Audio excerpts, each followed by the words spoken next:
Well, hey everybody, it's John and Jerry with NC Family coming to you with our weekly update for the week ending Friday, February the 16th. We are super excited this week because we have a great resource that we published yesterday that we wanted to make sure that you were aware of and that you used it. And that is a votes report from the 2023 legislative session.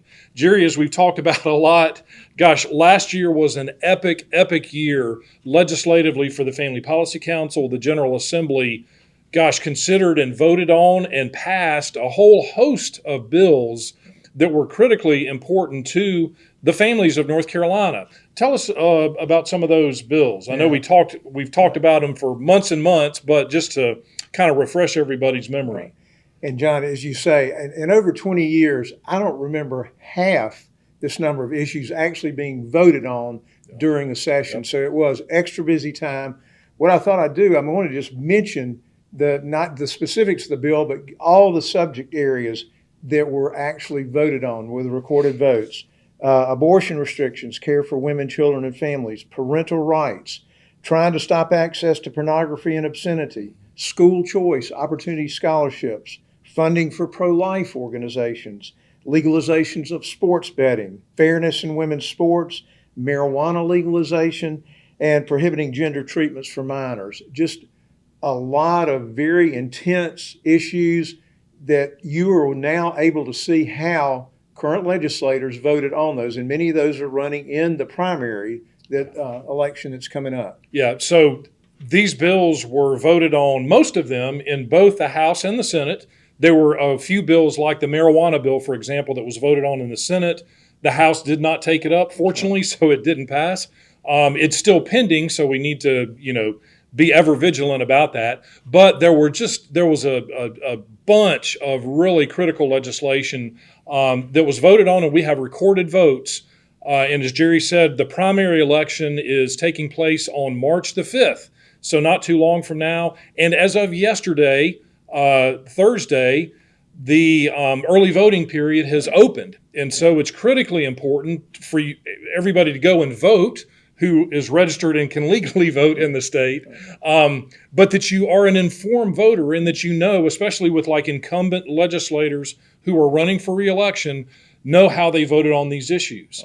And you can use this as a really helpful resource to understand exactly how your member, representative in the state House and the state Senate voted on issues that you care about. So that report is available. It's linked under the video. So please make sure that you utilize that. It's not only important for you to know how legislators voted so that you can vote for those who represent your perspective on issues, but also that we use those vote records as a measure of accountability for our elected officials.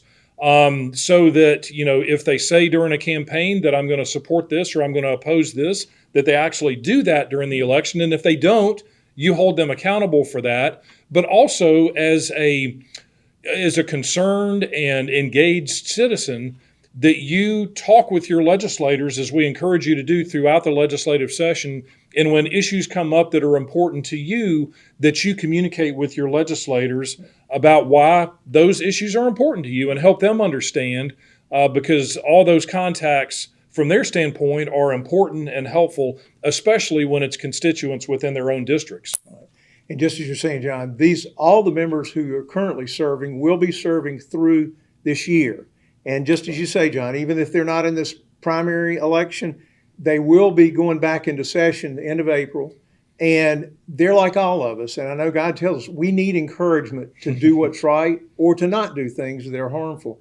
And as you say, John, this gives us a basis and gives you a basis to communicate with your members. If they voted the way you would want them to, it's great to call them, encourage them, because they may be facing that same vote again before the end of this year. And if they say, I heard from one of my constituents, especially if you know them, but even if you don't, that you're there, they're representing you, and you've said, thank you for voting for this, thank you for voting against this, or if they voted the other way, to try to encourage them in a gracious way to say, I would prefer you vote this way on this particular issue. So this paper can serve a number of purposes, not just for the upcoming primary, but also as these members continue to serve this year. Yeah, Jerry, I would just reiterate what you said about encouraging your legislators is so important. One thing that we saw last year in reports that came out